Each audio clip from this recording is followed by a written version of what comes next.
തിരുവിതാംകൂറിലും കൊച്ചിയിലും മലബാറിലും ഒക്കെ ഉള്ള ഗ്രന്ഥശാലകളെ ഒരേ നിയമത്തിന്റെ അടിസ്ഥാനത്തിൽ കൊണ്ടുവരുന്നതിന് 1989 കേരള നിയമസഭയിൽ ഗ്രന്ഥശാല നിയമം, ലൈബ്രറി ആക്ട് പാസ്സാക്കുന്നത്.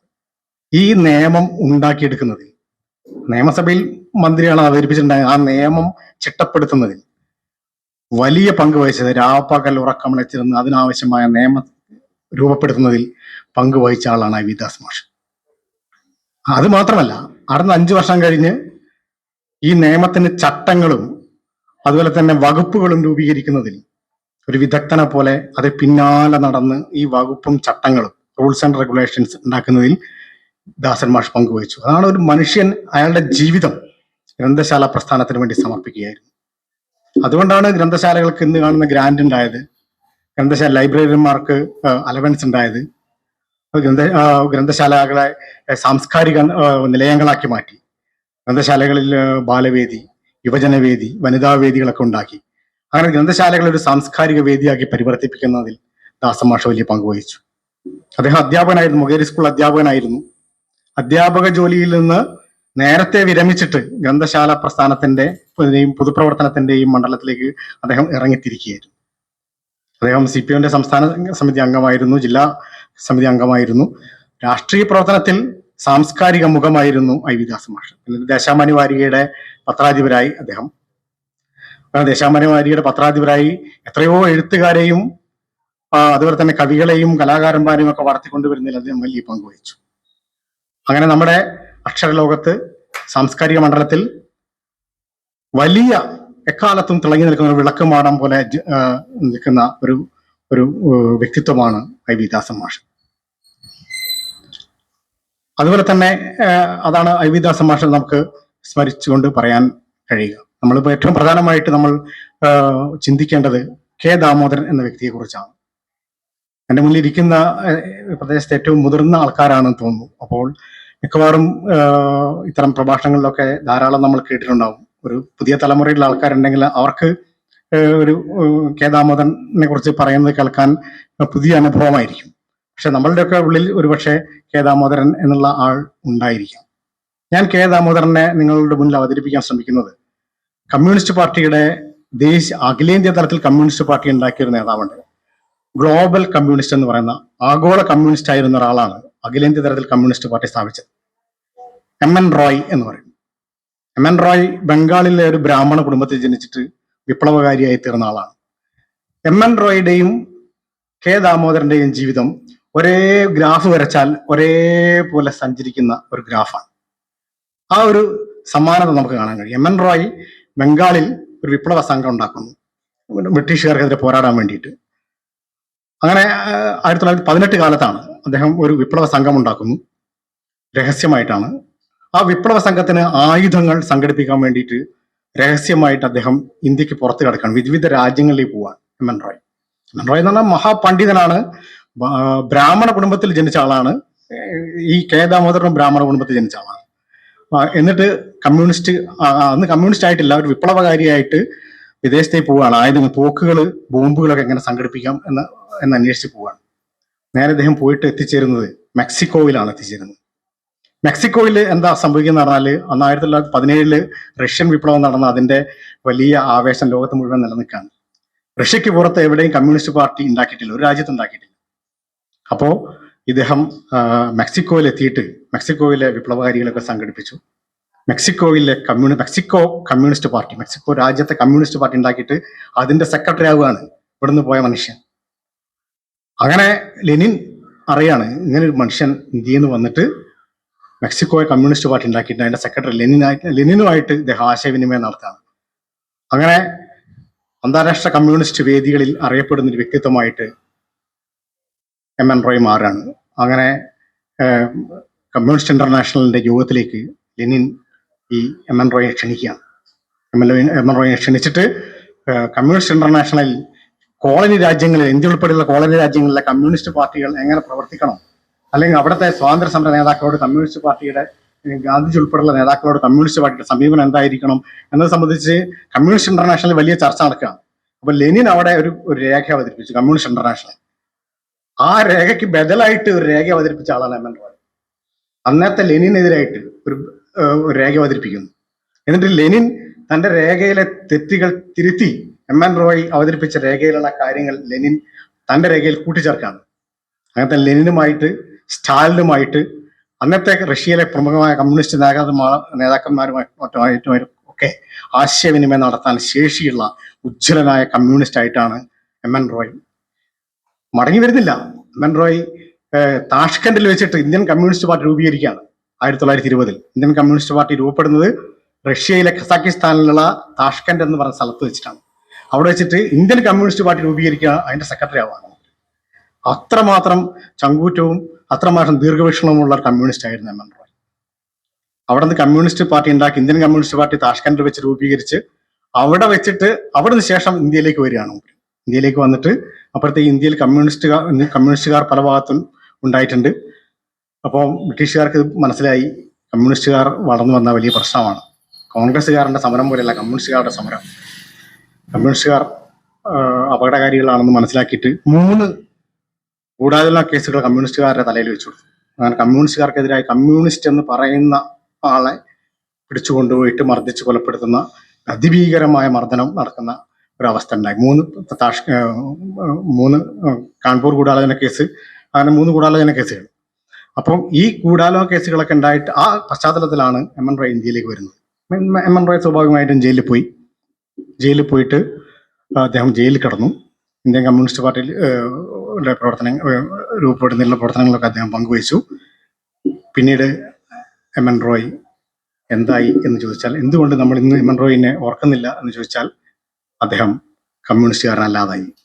അദ്ദേഹം കമ്മ്യൂണിസ്റ്റ് പാർട്ടി മാർക്സിസം പിഴവുകളുണ്ട് എന്ന് ചൂണ്ടിക്കാണിച്ചുകൊണ്ട് അദ്ദേഹം റാഡിക്കൽ ഹ്യൂമനിസം എന്ന് പറയുന്ന പുതിയൊരു പ്രത്യയശാസ്ത്രം രൂപപ്പെടുത്തി.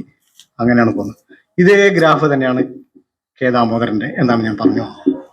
കെ ദാമോദരൻ തിരൂരിൽ ഒരു ബ്രാഹ്മണ കുടുംബത്തിൽ ജനിക്കുന്നു.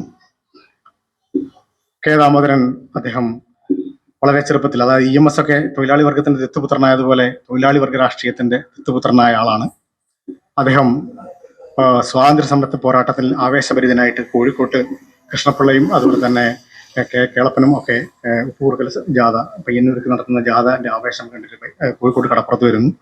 വിദ്യാർത്ഥിയാണെന്ന് അറിഞ്ഞപ്പോൾ തൽക്കാലം ഈ സമരത്തിൽ പങ്കെടുക്കേണ്ട എന്ന് പറഞ്ഞ് അദ്ദേഹം തിരിച്ചു പോകുന്നു. തിരിച്ചുപോയിട്ട് ആവേശം കെടുന്നില്ല. അദ്ദേഹം പൊന്നാനി പോയിട്ട് അവിടെ വെച്ചിട്ട് ബ്രിട്ടീഷുകാർക്കെതിരായി കുറെ ആൾക്കാരെ വിളിച്ചു കൂട്ടിയിട്ട് ഭയങ്കര പ്രസംഗം നടത്തുന്നു. അവിടെ വെച്ച് അറസ്റ്റ് ചെയ്യപ്പെടുന്നു. നേരെ ജയിലിൽ കൊണ്ടുപോകുന്നു. 28 മാസം അദ്ദേഹം ജയിൽ വാസം അനുഭവിക്കുന്നു. പക്ഷെ ഈ ജയിൽവാസമൊക്കെ വളരെ കൃത്യമായി അദ്ദേഹം പഠനത്തിനാണ് വിനിയോഗിച്ചത്. പഠനത്തിന് വിനിയോഗിച്ചു. അദ്ദേഹം ഗുരുവായൂരപ്പൻ കോളേജിൽ പ്രവേശനം നേടി. അവിടെ നിന്ന് അദ്ദേഹം നേരെ പോകുന്നത് ആചാര്യ നരേന്ദ്രദേവ്, കാശി വിദ്യാനികേതൻ എന്ന് പറയുന്ന ആചാര്യ നരേന്ദ്രദേവിന്റെ, അദ്ദേഹം എന്ന് പറഞ്ഞാൽ ഭയങ്കര സോഷ്യലിസ്റ്റാണ്. അന്നത്തെ സോഷ്യലിസ്റ്റ് മുന്നേറ്റങ്ങളുടെ നായകനാണ് ആചാര്യ നരേന്ദ്രദേവ്. അദ്ദേഹത്തിന്റെ കോളേജിൽ പഠിക്കാൻ പോയപ്പോൾ, കാശി വിദ്യാപീഠ പഠിക്കാൻ പോയപ്പോൾ അവിടെ മാർക്സിസ്റ്റ് കൃതികൾ ധാരാളം ഉണ്ട്. അതൊക്കെ ഭയങ്കര ലൈബ്രറിയാണ്. അപ്പോൾ മാർക്സിസ്റ്റ് കൃതികളൊക്കെ വായിച്ചപ്പോൾ അവിടെ വെച്ചിട്ടാണ് അദ്ദേഹം മാർക്സിസം എന്നുള്ള ഒരു പ്രത്യയശാസ്ത്രത്തെ കുറിച്ച് അടുത്തറിയുന്നത്. അവിടെ വെച്ച് മാർക്സിസ്റ്റ് പ്രത്യയശാസ്ത്രത്തിൽ ആകർഷണമാകുന്നു, പഠിക്കുന്നു. വർഗസമര രാഷ്ട്രീയത്തെ കുറിച്ചുള്ള വളരെ കൃത്യമായ ധാരണയോടുകൂടി അദ്ദേഹം തിരിച്ചു വരുന്നു. ഇവിടെ തിരിച്ചു വന്ന ശേഷം അപ്പോഴത്തേക്ക് നമ്മുടെ കൃഷ്ണപിള്ളയൊക്കെ കോൺഗ്രസിനകത്ത് കോൺഗ്രസ് സോഷ്യലിസ്റ്റുകളായിട്ട് കോൺഗ്രസ്സുകാർ മാറിയിട്ടുണ്ട്. EMS ഒക്കെ അന്ന് KPCCയുടെ ഭാരവാഹിയാണ്. പക്ഷെ കോൺഗ്രസിനകത്ത് കോൺഗ്രസ് സോഷ്യലിസ്റ്റുകളായി ഇവർ പരിവർത്തിപ്പിക്കപ്പെട്ടിട്ടുണ്ട്. അങ്ങനെ കോൺഗ്രസ് സോഷ്യലിസ്റ്റുകൾ ആയിട്ടുള്ള ആൾക്കാരെല്ലാം ബന്ധപ്പെട്ട് അവർ വളരെ കോൺഗ്രസിനകത്ത് നിന്നുകൊണ്ട് ഒരു ഇടതുപക്ഷ രാഷ്ട്രീയം ഉയർത്തിക്കൊണ്ടുവരുന്ന ഒരു ശ്രമം നടന്നുകൊണ്ടിരിക്കുകയാണ്. അങ്ങനെയാണ് നമ്മുടെ കോഴിക്കോട് നേരത്തെ പറഞ്ഞ പോലെ കമ്മ്യൂണിസ്റ്റ് പാർട്ടിയുടെ ആദ്യത്തെ സെല്ല് രൂപീകരിച്ചു. Krishnapillai, EMS, MC Shekhar, K Damodaran. കോഴിക്കോട്ട് പാളയത്തൊരു പീടികയുടെ മുകളിൽ രഹസ്യ യോഗം ചേരുകയാണ്. അതിനു മുമ്പും കേരളത്തിൽ എത്രയോ കമ്മ്യൂണിസ്റ്റുകാരുടെ യോഗം ചേർന്നുണ്ട്. തിരുവനന്തപുരത്തൊക്കെ കമ്മ്യൂണിസ്റ്റുകാരുടെ യോഗം ചേർന്നത്. എന്തുകൊണ്ട് അത് കമ്മ്യൂണിസ്റ്റ് പാർട്ടിയുടെ ആദ്യത്തെ യോഗമായി പരിഗണിച്ചില്ല എന്ന് ചോദിച്ചാൽ, കമ്മ്യൂണിസ്റ്റ് പാർട്ടിയുടെ ഒരു സംഘടനാ രീതിയുണ്ട്. അതിന് ലെനിനിസ്റ്റ് സംഘടനാ തത്വം എന്നാണ് പറയുക. ലെനിനിസ്റ്റ് സംഘടനാ തത്വം മേലെ നിന്ന് കെട്ടിപ്പടുക്കുകയാണ്. ലെനിൻ റഷ്യയിൽ വിപ്ലവം നടത്താൻ വേണ്ടിയിട്ട് ഒരു പാർട്ടി വേണമല്ലോ. അപ്പൊ പാർട്ടി എന്തായിരിക്കണം എന്ന് ലെനിൻ രൂപീകരിച്ചത്, അതിനാണ് ലെനിനിസ്റ്റ് സംഘടനാ തത്വം എന്ന് പറയുന്നത്. അതായത് മുകളിൽ നിന്ന് ഒരു പട്ടാളത്തിന്റെ രൂപത്തിൽ കെട്ടിപ്പടുക്കുക, താഴോട്ട് ഇങ്ങനെ കെട്ടിപ്പടുക്കുക. അപ്പൊ നേരത്തെ രൂപീകരിച്ച കമ്മ്യൂണിസ്റ്റ് യോഗങ്ങളൊന്നും ഈ തത്വത്തിന്റെ അടിസ്ഥാനത്തിലായിരുന്നില്ല. അതാണ് മേലെ നിന്ന് വന്നതല്ല ആരും. അപ്പൊ ഈ യോഗത്തിലേക്ക് മേലെ നിന്നൊരാൾ വരുന്നുണ്ട്. SV ഖാട്ടെ എന്ന് പറയുന്ന അന്നത്തെ കമ്മ്യൂണിസ്റ്റ് പാർട്ടിയുടെ കേന്ദ്ര കമ്മിറ്റി അംഗം കോഴിക്കോട് വരികയാണ്. കോഴിക്കോട് വന്നിട്ട് കൃഷ്ണപിള്ള അന്ന് ചെറുവണ്ണൂരിലെ കളിമൺ ഫാക്ടറി തൊഴിലാളികളുടെ യോഗത്തിൽ ഒക്കെ സംഘടിപ്പിച്ചുകൊണ്ടിരിക്കുകയാണ് അവിടെ. അങ്ങനെ SV ഖാട്ടെ നടന്നു പോവാണ്. SV ഖാട്ടെ ഇവിടെ വന്നു, നടന്നുപോയി ചെറുവണ്ണൂർ പോയിട്ട് കൃഷ്ണപിള്ളനെ കണ്ടു. കൃഷ്ണപിള്ളയോട് പറഞ്ഞു, സഖാവേ, ഞാനിങ്ങനെ കേന്ദ്ര കമ്മിറ്റി നിയോഗിച്ചാണ് കേരളത്തിൽ കമ്മ്യൂണിസ്റ്റ് പാർട്ടി ഉണ്ടാക്കാൻ വേണ്ടിയിട്ട്, നിങ്ങൾ എൻ്റെ കൂടെ വരണം എന്ന് പറഞ്ഞു. അങ്ങനെ EMS ബന്ധപ്പെട്ടു, NC ശേഖരനെ ബന്ധപ്പെട്ടു. NC ശേഖർ കണ്ണൂരുകാരനാണ്, അദ്ദേഹം വന്നു. ഈ തിരൂരിൽ നിന്ന് K ദാമോദരൻ വന്നു. അങ്ങനെയാണ് പാളയത്ത് യോഗം ചേരുന്നത്. അങ്ങനെ SV ഖാട്ടെയുടെ നേതൃത്വത്തിൽ യോഗം ചേർന്നത് കൊണ്ടാണ് ആദ്യത്തെ കമ്മ്യൂണിസ്റ്റ് യോഗമായിട്ട് അതിനെ ചേരുന്നത്. അത് 37-ലാണ്. പിന്നെ 39-ൽ പിണറായി പാറപ്പുറത്ത് യോഗം ചേർന്നിട്ടാണ് കമ്മ്യൂണിസ്റ്റ് പാർട്ടി ഔദ്യോഗികമായിട്ട് രൂപീകരിക്കുന്നത്. ഈ 37-ന്റെ ഒരു പ്രാധാന്യം എന്താണെന്ന് പറഞ്ഞാൽ 37-ൽ മറ്റു പല സംഭവങ്ങൾ നടക്കുന്നുണ്ട്. 1937 കമ്മ്യൂണിസ്റ്റ് പാർട്ടിയുടെ ആദ്യ സെല്ലുണ്ടാക്കി. അതേസമയം തന്നെ എഴുത്തുകാരുടെ വലിയ സമ്മേളനം എവിടെ നടക്കുന്നതെന്നറിയോ? തൃശ്ശൂർ. എഴുത്തുകാർ, കലാകാരന്മാർ, അതായത് റഷ്യയിൽ വിപ്ലവം നടന്നു. അതിന്റെ ആവേശത്തിൽ മാക്സിം ഗോർക്കി വലിയൊരു പ്രഖ്യാപനം നടത്തുന്നുണ്ട്. എഴുത്തുകാരെ, നിങ്ങൾ ഏത് ചേരിയിൽ എന്ന് അദ്ദേഹം ചോദിക്കുകയാണ്. ലോകത്തുള്ള മുഴുവൻ എഴുത്തുകാരോട് ചോദിക്കുകയാണ്, നിങ്ങൾ ഏത് ചേരിയിൽ? നിങ്ങൾ തൊഴിലാളി വർഗ വിപ്ലവത്തിന്റെ ചേരിയിലാണോ? നിങ്ങൾ മുതലാളിത്തത്തിന്റെ ചേരിയിലാണോ? ഫാസിസത്തിന്റെ ചേരിയിലാണോ? ഏത് ചേരിയിലാണ് നിങ്ങൾ എന്നുള്ള വളരെ സുപ്രധാനമായ ഒരു ചോദ്യം ചോദിക്കുകയാണ്. എഴുത്തുകാരെ, നിങ്ങൾ ഏത് ചേരിയിൽ? ആ ചോദ്യത്തിന് ഉത്തരമായിട്ട് ലോകത്തെമ്പാടുമുള്ള എഴുത്തുകാർ ഞങ്ങൾ തൊഴിലാളി വർഗത്തിന്റെ ചേരിയിലാണ് എന്ന് പറഞ്ഞുകൊണ്ട് അവിടെയൊക്കെ സംഘടിച്ച് തൊഴിലാളി വർഗത്തിന്റെ അവരുടെ മുന്നേറ്റങ്ങളെ ശക്തിപ്പെടുത്താൻ കഴിയുന്ന എഴുത്തുകൾ, സാഹിത്യങ്ങൾ സൃഷ്ടിക്കാൻ വേണ്ടിയിട്ട് ശ്രമിച്ചുകൊണ്ടിരിക്കുകയാണ്. ഇന്ത്യയിൽ അങ്ങനെ ഒരു വലിയ സമ്മേളനം ഡൽഹിയിൽ നടന്നു. ആ സമ്മേളനത്തിന് ആവേശം ഉൾക്കൊണ്ട് കേരളത്തിൽ തൃശ്ശൂർ സമ്മേളനം നടക്കുന്നത് അതും ഈ 37-ലാണ്. അതിൽ അന്നത്തെ പ്രമുഖരായിട്ടുള്ള കുട്ടികൃഷ്ണമാരാർ, സഞ്ജയൻ പോലുള്ള ആൾക്കാരൊക്കെ ആണ് ആ യോഗത്തിൽ പങ്കെടുക്കുന്നത്. പുരോഗമന എഴുത്തുകാരുടെ സമ്മേളനം. ആ സമ്മേളനം സംഘടിപ്പിക്കുന്നതിൽ K ദാമോദരനും അതുപോലെ തന്നെ EMS നമ്പൂതിരിപ്പാടും വലിയ പങ്കുവഹിച്ചു. ആ യോഗം നടന്നു. അതാണ് 37-ൽ വളരെ പ്രധാനപ്പെട്ട ഒരു കാര്യം കൂടി പാർട്ടി രൂപീകരിക്കുന്ന പോലെ തന്നെ പ്രാധാന്യമുള്ള ഒരു കാര്യം നടന്നു. അങ്ങനെ പാർട്ടി 37-ൽ രൂപീകരിച്ചല്ലോ. അപ്പൊ EMS K ദാമോദരനെ വിളിക്കുകയാണ്, നമ്മളിങ്ങനെ പ്രസംഗിച്ച് നടന്നിട്ടൊന്നും കാര്യമില്ല, നമ്മൾ ജനങ്ങളുടെ ഹൃദയവികാരത്തിനൊപ്പം നിൽക്കണം. ജന്മിത്വം അതിന്റെ ഏറ്റവും രൂക്ഷമായ രൂപത്തിൽ ജനങ്ങളെ കാർന്നു തിന്നുകൊണ്ടിരിക്കുകയാണ്. ജന്മിത്വത്തിന്റെ അവസ്ഥയിൽ ജീവിക്കുന്ന ഒരു മനുഷ്യൻ ഈ ജന്മിത്വം തകരും എന്ന് ഒരിക്കലും പ്രതീക്ഷിക്കുന്നില്ല. ഈ ജന്മിയുടെ 4 കെട്ടും 8 കെട്ടും നാളെ ഒരു കാഴ്ച വസ്തുവായി മാറും, അല്ലെങ്കിൽ ഈ 8 കെട്ടും 4 കെട്ടുകളും ഒക്കെ തകർക്കപ്പെടും എന്ന് ആ കുടിയാനായി ജീവിച്ചൊരു മനുഷ്യൻ അന്ന് ഒരിക്കലും ചിന്തിക്കാൻ പറ്റില്ല. കാരണം അവനിത് വിധിയാണ്. ഞാൻ കുടിയാനായി തീരുന്നത് എന്റെ വിധിയാണ് എന്ന് വിശ്വസിക്കുന്ന കാലത്താണ്. അപ്പൊ EMS K ദാമോദരൻ പാട്ടബാക്കി എന്നുള്ള നാടകം എഴുതാണ്. ആ നാടകത്തിന്റെ ആമുഖത്തിൽ പറയുന്നുണ്ട്, EMS പറഞ്ഞിട്ടാണ് ഞാനത് എഴുതുന്നത്. പാട്ടബാക്കി എന്നുള്ള നാടകം എഴുതാണ്. പാട്ടബാക്കിയുള്ള നാടകം. അപ്പോൾ ആ നാടകം കളിക്കുകയാണ്. ദാമോദരൻ തന്നെ നായകൻ. അങ്ങനെ ആ കർഷക സമ്മേളനത്തിൽ ആ നാടകം കളിക്കുന്നു. നാടകം കാണാൻ വന്നവരൊക്കെ നാടകം കഴിഞ്ഞിട്ട് മുദ്രാവാക്യം വിളിച്ചുകൊണ്ടാണ് പോകുന്നത്. അപ്പൊ അത്രയേറെ ജനങ്ങളെ ആവേശഭരിതമാക്കിയ നാടകമാണ്. അധികാരം കൊയ്യണം ആദ്യം നാം, അതിനുമേലാകട്ടെ പൊന്നാര്യൻ എന്നുള്ള ഒരു ആഹ്വാനത്തോട് കൂടിയിട്ടാണ് ആ നാടകം സമാപിക്കുന്നത്. അധികാരം കൊയ്യണം ആദ്യം നാം. അധികാരം കൊയ്ത് കഴിഞ്ഞിട്ട് മാത്രമേ നമ്മൾ ഈ ജന്മിയുടെ നെല്ല് കൊയ്യാൻ പോകേണ്ടതുള്ളൂ എന്നുള്ള ഒരു പ്രഖ്യാപനം. ആ പ്രഖ്യാപനത്തിന് പിന്നിൽ ജനങ്ങൾ അണിനിരക്കാണ്. അങ്ങനെ സാമൂഹ്യ മാറ്റത്തിൽ വലിയ പങ്ക് വഹിച്ച പാട്ടബാക്കി എന്നുള്ള നാടകം. പാട്ടബാക്കി, പാട്ടം എന്നുള്ള സംഭവം നമുക്കൊക്കെ അറിയാവുന്നതാണ്, പുതിയ തലമുറയ്ക്ക് ചിലപ്പോൾ അറിയണമെന്നില്ല. അതായത് ജന്മി ഏതെങ്കിലും ഒരു തരിശു ഭൂമിയിൽ കുടിയാൻ അവിടെ പാട്ടത്തിനൊരു ഭൂമി കൊടുക്കും. ഇപ്പൊ പാട്ടം കൊടുക്കാൻ ആള് പൈസ ഒന്നുമില്ലല്ലോ. അപ്പൊ പാട്ടം കൊടുക്കുക എങ്ങനെ പറഞ്ഞാൽ ജന്മിക്ക് വേണ്ട വിളയിക്കണം. അവിടെ തെങ്ങുണ്ടാക്കണം, വാഴ ഉണ്ടാക്കണം, ഇതൊക്കെ ജന്മി കൊണ്ടുപോകും. പിള്ളാരൻ കുന്ന് കിളച്ച് മറച്ച് പൊന്നു വിളയുന്ന മണ്ണാക്കി ഞങ്ങൾ, പൊന്നു വിളയുന്ന മണ്ണിൽ ഞങ്ങൾ തെങ്ങും പിലാത്തയും നട്ടു നനച്ചു എന്നുള്ള പാട്ടില്ലേ, അതുപോലെ ഒക്കെ ഉണ്ടാക്കിയിട്ട് ജന്മിക്ക് കൊണ്ടു കൊടുക്കാം. അല്ലെങ്കിൽ നെല്ല് കൊയ്യാൻ പോയിട്ട് ജന്മിയുടെ കളപ്പുരകൾ നിറച്ചു വെക്കുകയാണ്. എന്നിട്ട് അവിടെ നിന്ന് കിട്ടുന്ന അല്പം വാങ്ങിക്കൊണ്ടുവന്ന് കഞ്ഞി വെച്ചിട്ടാണ് കുടിക്കുക. അതാണ് ഈ പാട്ടം കൊടുക്കുക. അങ്ങനെയാണ്. പിന്നെ ജന്മി ഈ കുടിയാന്റെ വീട്ടിലുള്ള സ്ത്രീകൾ, അതാണ് അവരുടെ പാട്ടം.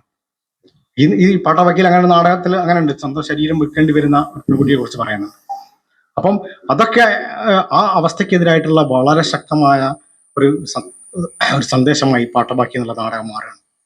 അങ്ങനെ എഴുത്തിന്റെ ലോകത്തേക്ക് കെ ദാമോദരൻ വരികയാണ്. അതുവരെ വിപ്ലവകാരിയാണ്. ഈ നാടകം വഴങ്ങിയോട് കൂടിയിട്ട് പിന്നെ മൂപ്പര് എഴുത്ത് മാത്രമല്ല താത്വികനാണ്. അതായത് കേരള മാർക്സ് എന്നാണ് കെ ദാമോദരനെ വിളിക്കുന്നത്. കാരണം പ്രത്യയശാസ്ത്രത്തിൽ അങ്ങേയറ്റത്തെ ധാരണയാണ്. മാർക്സിസം ലെനിനിസത്തിൽ അങ്ങേയറ്റത്തെ ധാരണ. കാരണം അത്രയും ഭാഷകൾ പഠിച്ചു, അതിൽ നിന്നൊക്കെയുള്ള അറിവുകൾ സമ്പാദിച്ചു. വർഗസമരത്തിന്റെ വർഗസമരം എങ്ങനെ ജനങ്ങളിൽ പ്രവർത്തിക്കുന്നു എന്നുള്ളത് സംബന്ധിച്ച് പുതിയ തത്വശാസ്ത്രങ്ങൾ രൂപപ്പെടുന്നതിൽ അദ്ദേഹം വലിയ പങ്കുവഹിച്ചു. അങ്ങനത്തെ എത്രയോ കൃതികൾ, മാർക്സുമായി ബന്ധപ്പെട്ട് നിരവധി കൃതികൾ അദ്ദേഹം രചിക്കുകയുണ്ടായി. പിന്നീട് എന്താണ് കെ ദാമോദരന് സംഭവിക്കുന്നത് എന്നാണ് നമ്മൾ നേരത്തെ ഞാൻ എം എൻ റോയിയെ കുറിച്ച് പറഞ്ഞതുപോലെ കെ ദാമോദരന് എം എൻ റോയിക്ക് സംഭവിച്ച പോലെ തന്നെ സംഭവിക്കുന്നു. കാരണം 57 കമ്മ്യൂണിസ്റ്റ് മന്ത്രിസഭ ചരിത്രത്തിൽ ലോകത്തിലെ ആദ്യമായിട്ട് തെരഞ്ഞെടുപ്പിലൂടെ ഒരു സർക്കാർ അധികാരത്തിൽ വരികയാണ്. EMS നേതൃത്വത്തിൽ ഒരു സർക്കാർ കേരളത്തിൽ 57 അധികാരത്തിൽ വരും. അങ്ങനെ കമ്മ്യൂണിസ്റ്റ് പാർട്ടിയുടെ നേതൃത്വത്തിൽ ഭരണം ഉണ്ടാവും. അപ്പോൾ സ്വാഭാവികമായിട്ടും പ്രായോഗിക തലത്തിലേക്ക് വരികയാണ്. പ്രത്യയശാസ്ത്രവും പ്രയോഗവും തമ്മിലുള്ള പ്രശ്നം വരികയാണ്. അപ്പോൾ EMSഉം കുറെ ആൾക്കാർ കുറെ സഖാക്കൾ ഭരണ നേതൃത്വത്തിലേക്ക് പോകുന്നു. പാർട്ടി കെ ദാമോദരൻ ഉൾപ്പെടെ ആൾക്കാർ പാർട്ടിയെ നയിക്കുന്നു. പക്ഷെ ഇവിടെ ഒരു സംഭവിക്കുന്നത് പ്രത്യയശാസ്ത്രം പ്രയോഗത്തിലേക്ക് വരുമ്പോൾ ഉണ്ടാകുന്ന പ്രശ്നങ്ങളാണ്. അപ്പൊ 57 EMSന്റെ മന്ത്രിസഭ അധികാരത്തിൽ വന്നപ്പോൾ അതിനെതിരായിട്ട് വിമോചന സമരം വരും.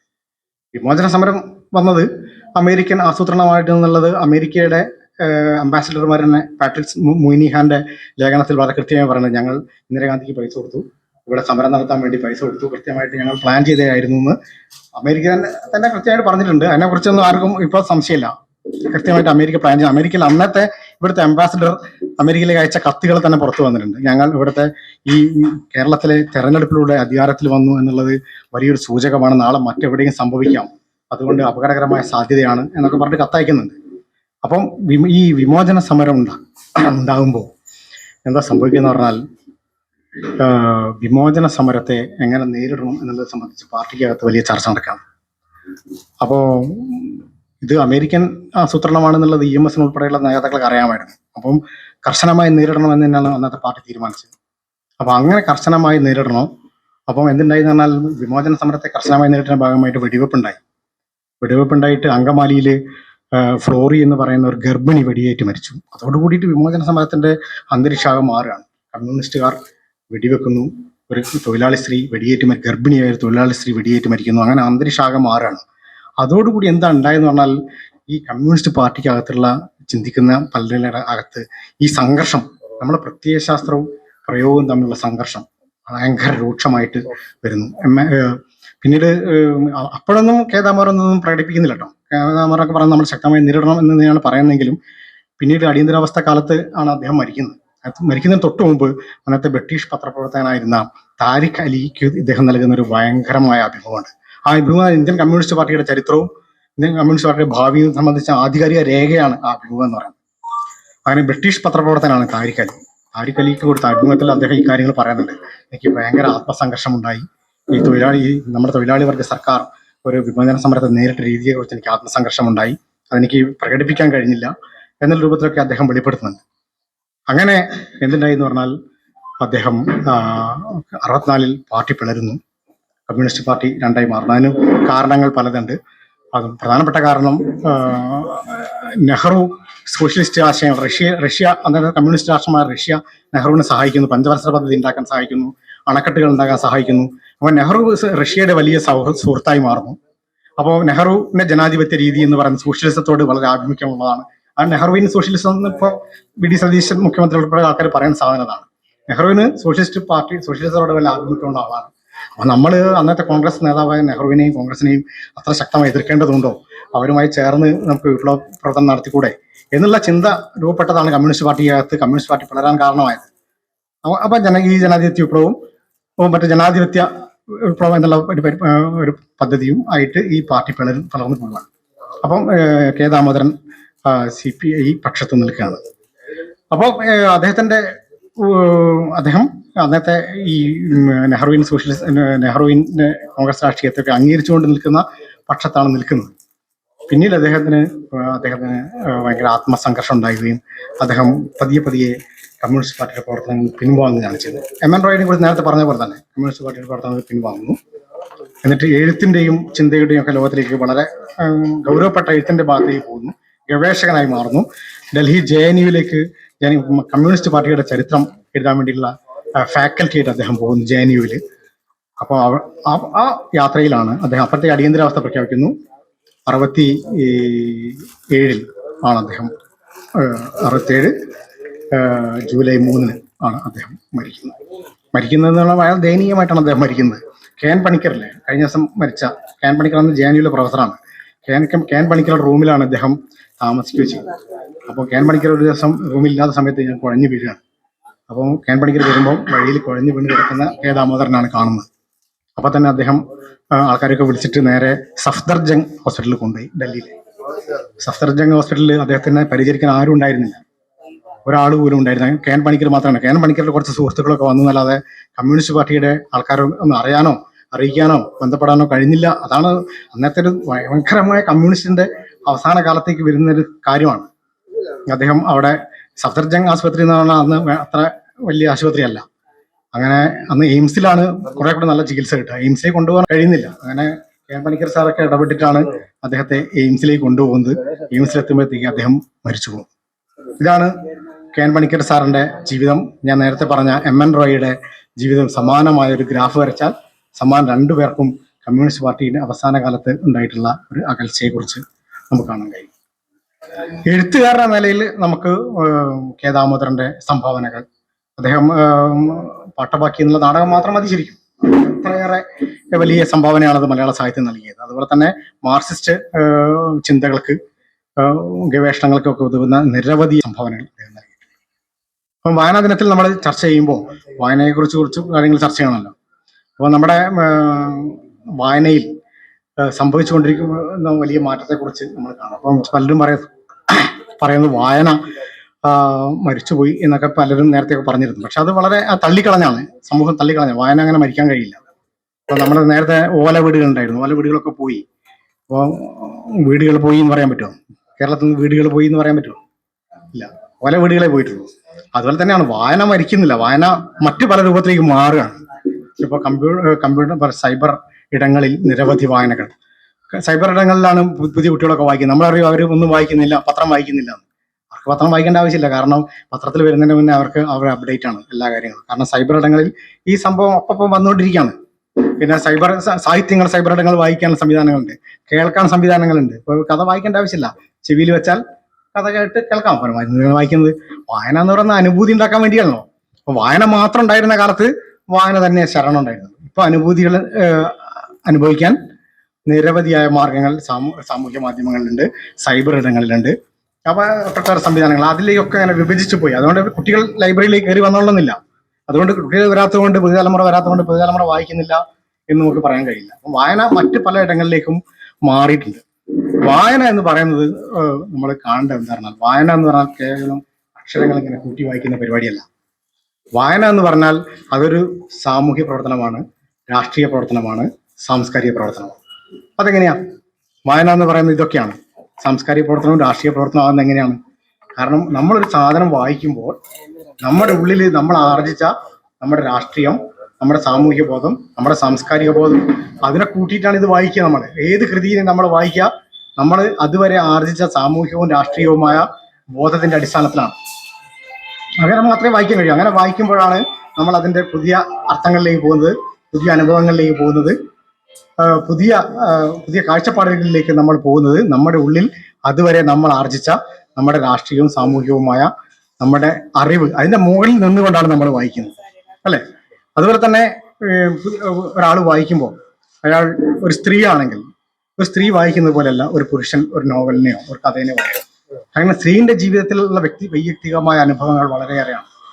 സ്ത്രീക്ക് ആർത്തവം എന്നുള്ള അനുഭവം സ്ത്രീക്ക് മാത്രമേ ഉണ്ടാകാൻ പറ്റൂ. ആ പുരുഷനില്ലാത്തതുകൊണ്ട് ഒരു അത്തരത്തിലുള്ള അനുഭവത്തിന് കൂടി, അല്ലെങ്കിൽ ഗർഭത്തെ കുറിച്ചുള്ള അനുഭവത്തോടു കൂടി, അല്ലെങ്കിൽ പ്രസവവേദന, ഈ അനുഭവത്തോടു കൂടി മാത്രമേ ഒരു സ്ത്രീക്ക് ഒരു കഥയോ നോവലോ വായിക്കാൻ കഴിയൂ.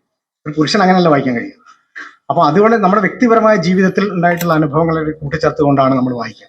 അതുപോലെ തന്നെ നമ്മൾ ജാതീയമായ പീഡനങ്ങൾ അനുഭവിച്ചിട്ടുള്ള ഒരു മനുഷ്യൻ, ജാതീയമായ അടിച്ചമർത്തൽ അനുഭവിച്ചിട്ടുള്ള ഒരു മനുഷ്യൻ, അല്ലെങ്കിൽ പല തലമുറകളായിട്ട് ജാതീയമായ പീഡനങ്ങൾ അനുഭവിച്ചിട്ടുള്ള മനുഷ്യന്റെ പുതിയ തലമുറ, അവൻ വായിക്കുമ്പോൾ അവന്റെ അച്ഛനും അച്ഛനും ഒക്കെ അനുഭവിച്ചിട്ടുള്ള ജാതീയമായ പീഡനങ്ങളുടെ ഓർമ്മകൾ അവന്റെ മനസ്സിലേക്ക് വരും. അതുപോലെ തന്നെ മതന്യൂനപക്ഷങ്ങൾ നേരിടുന്ന എന്തൊക്കെ അനുഭവങ്ങൾ രാജ്യത്തുണ്ട്. കേരളത്തിൽ നിന്നുകൊണ്ട് നമുക്കത് മനസ്സിലാവില്ല. ഒരു മതന്യൂനപക്ഷമായിട്ട് ഒരു മുസ്ലിമായിട്ട് ഉത്തരേന്ത്യയിൽ പോയിട്ട് ഇപ്പോൾ എന്താ പറയുക, ബീഫിന്റെ ഒക്കെ പേരിൽ അനുഭവിക്കുന്ന പീഡനങ്ങൾ, ഒരു മുസ്ലിമാണെന്ന് പറയാൻ ഭയപ്പെടും. ട്രെയിനിൽ വെച്ചിട്ട് തല്ലിക്കൊന്ന സംഭവങ്ങൾ നമുക്കറിയാം. കയ്യിൽ കവറിൽ കൊണ്ടുപോകുന്നത് പശുവിറച്ചിയാണോ എന്ന് ചോദിച്ച് തല്ലിക്കൊന്ന അവസ്ഥ നമുക്കറിയാം. അപ്പോൾ മനുഷ്യൻ ഒരു മുസ്ലിമായിട്ട് ജീവിക്കാൻ ഭയപ്പെടുന്ന ഒരു രാജ്യമാണ് നമ്മുടെ. അപ്പോൾ അവന്റെ സാഹിത്യത്തെ വായിക്കുന്നത് തന്റെ ഉള്ളിലുള്ള ഈ ഭീതിയോട് കൂടിയിട്ടാണ്. ഒരു മുസ്ലിമായി ജീവിക്കുന്നതിലെ ഭീതിയോട് കൂടിയിട്ടേ ഒരു മുസ്ലിമിന് ഒരു സാഹിത്യം വായിക്കാൻ പറ്റും. അതുപോലെ തന്നെ നമ്മുടെ രാഷ്ട്രീയം, നമ്മൾ നടത്തിയുള്ള രാഷ്ട്രീയ നമ്മൾ നടത്തിയിട്ടുള്ള പോരാട്ടങ്ങൾ, ആ പോരാട്ടങ്ങളുടെ ഒക്കെ ഓർമ്മകൾ അതനുസരിച്ചാണ് നമ്മളുടെ വായന നമ്മൾ ഓരോ കൃതിയെയും ഓരോ സാഹിത്യത്തെയും നമ്മൾ വായിക്കുന്നത്. കാൾ മാർക്സിന്റെ നിഗമനം എന്താന്ന് പറഞ്ഞാല് അടിത്തറ മേൽപ്പുര ബന്ധത്തെക്കുറിച്ചാണ് കാൾ മാർക്സ് വായനയെ കുറിച്ച് പറയുന്നത്. അടിത്തറ മേൽപ്പുര, അടിത്തറ എന്താണ്? ഒരു സമൂഹത്തിന്റെ അടിത്തറ അവിടുത്തെ സാമ്പത്തിക നിലയാണ്. ഇപ്പൊ ജന്മിത്താണ് ഒരു സമൂഹത്തിന്റെ അടിത്തറയെങ്കിൽ അവിടെ ഉണ്ടാകുന്ന സാഹിത്യം ജന്മിത്വത്തിനുമായി ബന്ധപ്പെട്ടായിരിക്കും, അതിനെതിരായിട്ടായിരിക്കും, അല്ലെങ്കിൽ അതിനെ അനുകൂലിക്കുന്നതായിരിക്കും. രണ്ട് സാധ്യതയുള്ളൂ. അപ്പൊ അതുകൊണ്ടാണ് പാട്ടവാക്യാന്നുണ്ടാകുന്നത്. ഇന്ന് പാട്ടവാക്യം എഴുതാൻ പറ്റുമോ? ഇന്ന് ജന്മിത്വത്തിനെതിരായിട്ട് കൃതി എഴുതി ആരും വായിക്കുമോ? ഇല്ല.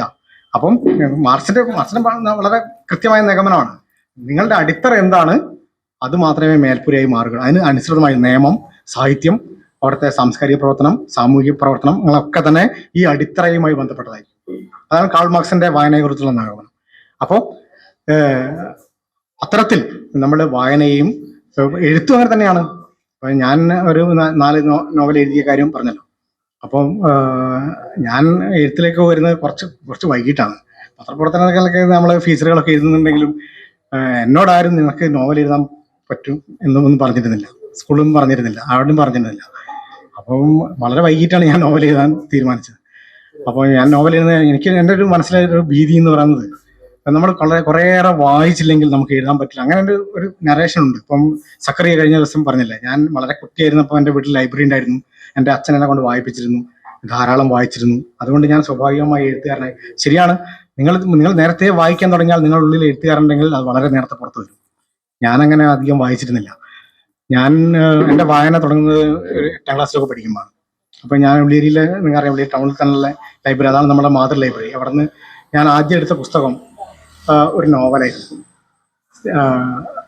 സി രാധാകൃഷ്ണനല്ല, സേതുവിൻ്റെ നിയോഗം എന്ന് പറയുന്ന നോവലാണ് ഞാൻ ആദ്യമായിട്ട് വായിച്ച നോവൽ. അങ്ങനെ അത് വായിച്ച അനുഭവം ഭയങ്കരമായിട്ട് മനസ്സിലുണ്ടായിരുന്നു. അങ്ങനെ ഞാൻ പത്രപ്രവർത്തനമായിട്ട് ഞാൻ ബഹ്റൈനിൽ, മിഡിൽ ഈസ്റ്റ് ചന്ദ്രികയുടെ എഡിറ്ററായിട്ട് ഞാൻ ബഹ്റൈനിൽ ജോലി ചെയ്യുമ്പോൾ ഈ എഴുത്തുകാരൻ സേതു ബഹ്റൈനിൽ വരികയാണ്. അപ്പോൾ ഞാൻ അദ്ദേഹത്തിനോട് ഒരു ഇൻ്റർവ്യൂ ചോദിച്ചു. അപ്പോൾ അദ്ദേഹം ഭയങ്കര തിരക്കിട്ട പരിപാടിയാണ് അവിടെ. അപ്പോൾ അദ്ദേഹം അവിടെ ബഹ്റൈനിൽ ഒരു ജീവന്റെ വൃക്ഷം എന്ന് പറയുന്ന ഒരു സംഭവമുണ്ട്. അവിടെ മരുഭൂമിയിൽ ഒരു മരം മാത്രം, എത്രയോ പതിറ്റാണ്ടുകൾക്ക് മുമ്പ് ഉണ്ടായതാണ്. 1000 വർഷം, അതായത് യുനെസ്കോയുടെ പട്ടികയിലുള്ളതാണ്. 1000 വർഷം മുമ്പ് ആ മരം അവിടെ ഉണ്ടായിരുന്നു എന്ന് പറയുന്നത്. അപ്പൊ അത് ബഹ്റൈനിൽ വരുന്ന സന്ദർശകരൊക്കെ ആ മരം കാണാൻ പോകും. അപ്പൊ അദ്ദേഹം ആ മരം കാണാൻ പോകുമ്പോൾ കാറിൽ വെച്ചിട്ടാണ് എനിക്ക് ഇന്റർവ്യൂ തരുന്നത്. അപ്പം ഞാൻ അദ്ദേഹത്തോട് പ്രധാനമായിട്ട് ചോദ്യം ചോദിച്ചത്, അദ്ദേഹം ബാങ്കിന്റെ ചെയർമാനൊക്കെ ആണല്ലോ, അപ്പം ഭയങ്കര തിരക്ക് പിടിച്ച ആളാണ്. അപ്പൊ ഞാൻ അദ്ദേഹം ചോദിച്ചത്, താങ്കളുടെ വായന എങ്ങനെയാണ് എന്ന് ചോദിച്ചപ്പോൾ അദ്ദേഹം പറഞ്ഞത്, എൻ്റെ വായന വളരെ പരിമിതമാണ്, എനിക്ക് അങ്ങനെ വായിക്കാൻ കഴിയാറില്ല, ഞാൻ സെലക്റ്റീവായിട്ട് വായിക്കുന്ന ആളാണ്. അപ്പൊ സെലക്റ്റീവായിട്ട് വായിക്കുന്ന അദ്ദേഹത്തിന് ഇത്രയേറെ നോവലുകൾ എഴുതാൻ പറ്റുമെങ്കിൽ എന്തുകൊണ്ട് എനിക്ക് എഴുതിക്കൂടാം എന്ന് ചിന്തിച്ചപ്പോഴാണ് ഞാൻ എൻ്റെ ചുവപ്പ് കടൽ എന്ന നോവൽ, ഞാൻ ബഹ്റൈനിൽ വെച്ചിട്ടാണ് അത് എഴുതുന്നത്, ആ നോവൽ ആദ്യമായിട്ട് എഴുതുന്നത്. അപ്പോൾ നമ്മളെ വായനയും എഴുത്തും തമ്മിലുള്ള ബന്ധം ഇതാണ്. നിങ്ങൾ വായിക്കുമ്പോൾ നിങ്ങളുടെ രാഷ്ട്രീയത്തോടും നിങ്ങളുടെ സാംസ്കാരിക ജീവിതത്തോടും നിങ്ങളുടെ അനുഭവത്തോടും സംവദിക്കുകയാണ്. അല്ല നിങ്ങൾ പുസ്തകപ്പുഴു ആവുക എന്നുള്ളതല്ല വായന എന്ന് പറയുന്നത്. അപ്പോൾ അതാണ് നമ്മൾ ഈ അനുസ്മരണ ദിനത്തിൽ ഇത്രയും കാര്യങ്ങളാണ് നമുക്ക് പറയാനുള്ളത്. കെ ദാമോദരൻ്റെയും ജീവിതം, അദ്ദേഹത്തിൻ്റെ രാഷ്ട്രീയം, പ്രവർത്തനങ്ങൾ, അതുപോലെ തന്നെ നമ്മുടെ വായന, സാംസ്കാരിക ജീവിതം, ഇത്രയും കാര്യങ്ങളെക്കുറിച്ച് കുറച്ച് കാര്യങ്ങൾ സൂചിപ്പിക്കാനാണ് ഞാൻ ഈ അവസരം വിനിയോഗിച്ചത്. എന്നെ ശ്രമിച്ച ഈ പ്രദേശത്തെ തലമുതിർന്നവരും യുവാക്കളുമായ എല്ലാവർക്കും ഞാൻ നന്ദി പറയുന്നു. എൻ്റെ വാക്കുകൾ